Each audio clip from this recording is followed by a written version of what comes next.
So how different can two Les Pauls sound? Let's find out.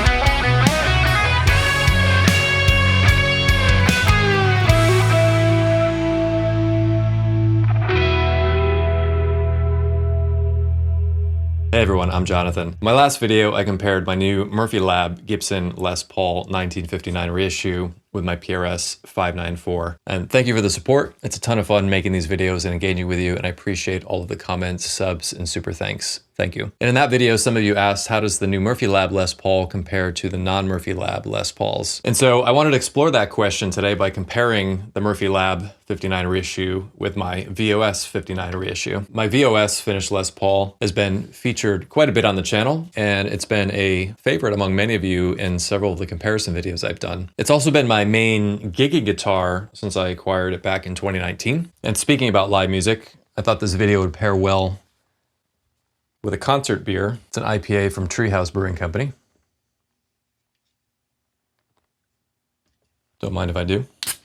And so, as always, in this video, I'll do several sound comparisons between the two guitars. I'll also talk about the different specs and different feel and playability of each guitar. Many folks online report that the Murphy Lab finish rings out acoustically more so than the non-Murphy Lab finishes, so we'll explore that topic as well. I'll also geek out about some of the details of 59 burst guitars in general. I'm trying to decide whether to keep the Murphy Lab Les Paul or the VOS Les Paul, or possibly trade up both of them towards a Murphy Lab Brazilian Les Paul. So I'd love to know what your input and observations are, what your experiences have been with these guitars, and ultimately which one you would choose.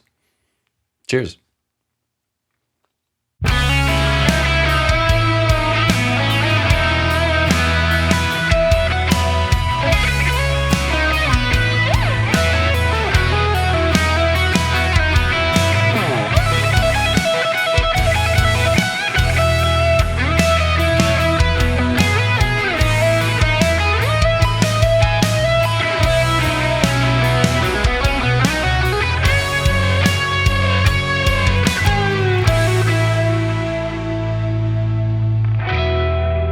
So let's compare the clean tones of these guitars. I'm gonna plug straight into my 2-Rock Bloomfield drive, set clean, no pedals, no effects, with a splash of spring reverb from the amp. And I'll toggle through the neck, middle, and bridge positions.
So the Murphy Lab Les Paul was made in 2024, and it's a light-aged Murphy Lab. The VOS Les Paul is a 2019 Wildwood Spec 1959 60th anniversary reissue, and this one happens to be painted by Tom Murphy, but it doesn't have any aging. And the main difference in spec between the two guitars is the finish. The Murphy Lab uses a more genuine nitrocellulose formula that checks easily and is more prone to aging, whereas the VOS finish has more plasticizer in it, so it's a more durable finish. Feels a little thicker. The Murphy Lab stuff's very thin, and I'll get more into the feel of it later, but you can tell right away just by running your hands on the back of the neck that the finishes are very, very different. The Murphy Lab, they're using custom buckers with A3 magnets, and this is a light aged, which means it has some finish checking on the front and the back.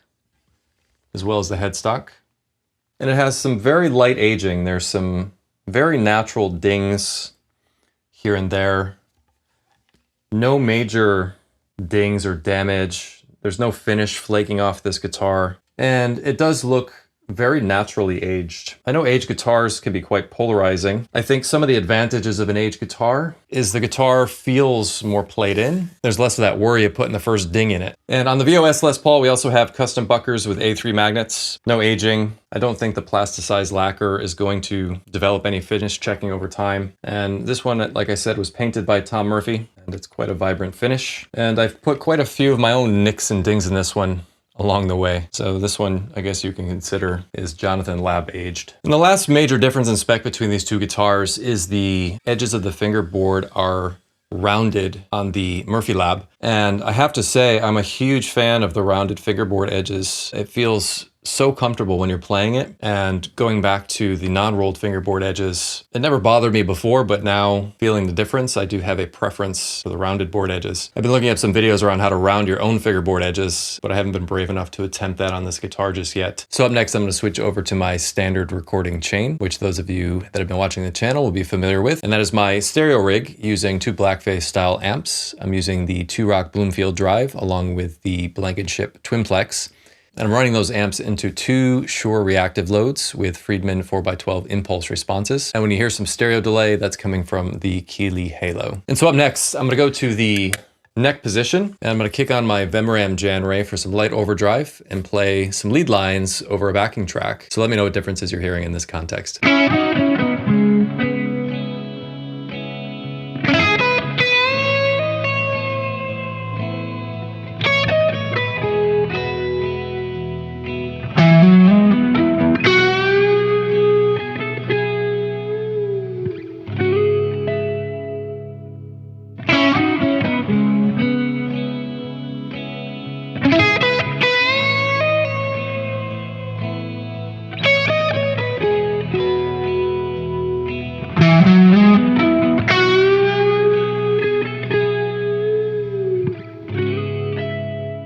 So one of the things I love about a Les Paul style guitar is doing some faux channel switching by manipulating the control layout and the pickup switching. And so I'm going to use some medium gain here, but I'm going to roll the neck pickup back to about 6, keep the bridge pickup on 10.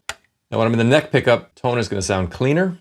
And when I switch to the bridge, it's going to sound much more distorted, a la the Jimmy Page Ramble On live effect that he features in the It Might Get Loud documentary. I love that moment.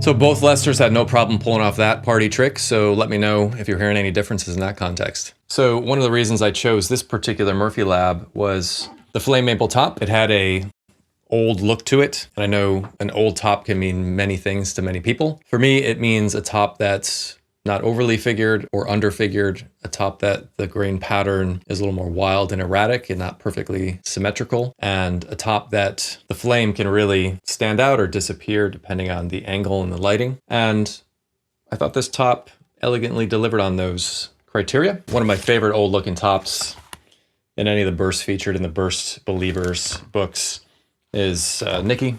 It has one of those really wildly figured tops that's asymmetrical, and the figure kind of comes in and out, and it just, I love that vibe. And my VOS Les Paul has what some might say is a more modern looking maple top. The figuring is perfectly straight, perfectly symmetrical, and reverse chevron. However, to my surprise, it didn't take long to find a doppelganger in the Burst Believer books. You can see here an example of a genuine 59 burst that has perfectly symmetrical, straight flame maple in a reverse chevron pattern. I'm still on the hunt for my perfect Les Paul despite having these two killer examples, so I'll talk more about that a bit later. So let's switch to the middle position. I'm going to stay with light gain using my Vemoram Jan Ray. I'm going to play some musical motifs up and down the fretboard and see how the guitars compare in that context.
So again, I thought both guitars sounded great, but I did find myself slightly preferring the Murphy Lab. And again, for lack of a better word, it sounded a little more organic and nuanced. And I don't know if I have a bias here because the guitar feels so organic and natural. I think that's one of the great benefits of the Murphy Lab lacquer. And so as I play the guitar, it certainly feels more alive in my hands. And I feel like I can also hear the tone sounding a bit more alive as well. But I don't know if that's just in my imagination or if that's something that's translating to you as a listener as well. So let me know what you're hearing. So as I've mentioned a few times, the feel of these guitars is quite different. The nitro lacquer is hard, thin, smooth, whereas the nitro formula on the VOS feels great. It's a high quality finish. It just feels a little thicker and it tends to feel a little stickier. And my personal preference happens to be the Murphy Lab finish. And I think the Murphy Lab finish combined with the rolled fingerboard edges gives this guitar an amazing playing experience. And so for me, that's clear. I guess what's less clear is, does the nitro finish help the guitar to sound better? Does it ring out more acoustically? Does it have more sustain? I've played several examples of these guitars, mainly Les Pauls, also some 335s. I played the Brazilian fingerboard limited edition. And what's been remarkably consistent across all those guitars is everyone I've tried felt like a keeper guitar. There wasn't a dud in the bunch. They all consistently felt great. They all consistently rang out acoustically, and they all had as much sustain as you would expect and want out of a Gibson guitar. So I've been quite impressed with the consistency on those dimensions. Now there are some things to watch out for, which I'll talk about a bit later, but I would like to compare the acoustic sound of these guitars as well as the sustain to see if we can pick up on any differences there. So acoustically, let's strum both guitars and see what they sound like.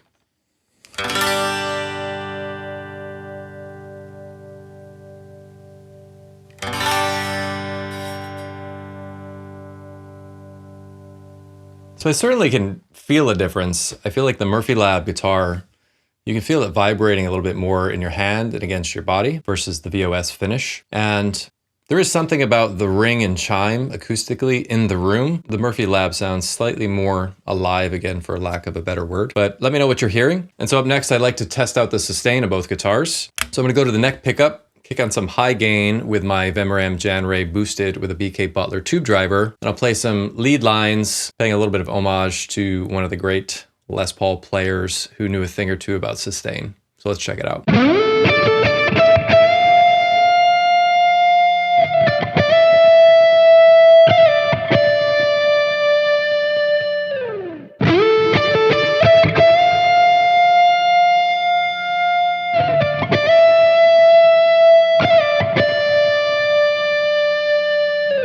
So I'd love to know what you think. Does this nitro finish thing enhance the sound acoustically or sustain-wise? What are you hearing in these comparisons, and what has your experience been? So a couple of things to watch out for if you're in the market for a Les Paul or a Murphy Lab. First thing is, when I received this guitar, it had a nasty buzz on the high E string. It sounded like a sitar.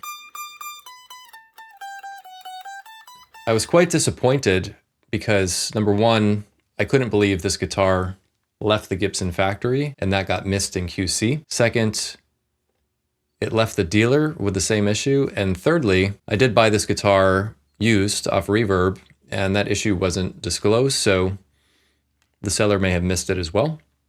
And so luckily, if you've ever had to deal with that sitar guitar effect, it's a very easy fix. It either occurs because the nut angle isn't filed correctly or the saddle angle isn't filed correctly. So luckily I'm comfortable troubleshooting and correcting things like that. I was able to literally in 2 minutes diagnose the issue and correct for it using my StewMac nut filing set. However, I do think at really any price point, that's an unacceptable issue to have a guitar come that way. And I'm unaware of how that issue might have developed after it left the factory or the dealer, but let me know. I could be wrong about that. The guitar otherwise has been perfect. There's no issues whatsoever, quality control wise. It's a great example and just something to watch out for if you need to buy one of these sight unseen. Ask for a sound demo if you can. And I would say the other thing to watch out for is if you're particular about the color of a guitar. These guitars are notoriously difficult to photograph accurately. They actually look very different throughout the day, depending on the lighting and angle. So get as many different photos as you can in different lighting settings, high quality photo, low res photos, to just get a sense for if it's what you're really looking for.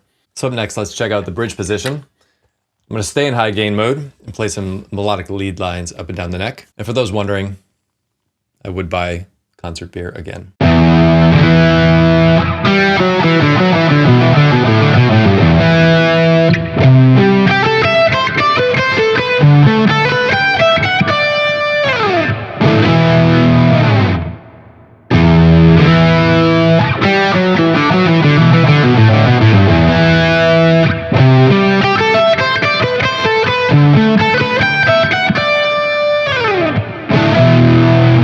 So I thought both guitars really sounded great under high gain. They're both clear and articulate. So the time has come to compare both guitars in the context of a track. I'll splice together a direct A/B comparison using both guitars playing the intro solo. So let me know what differences you're hearing, which one you preferred and why.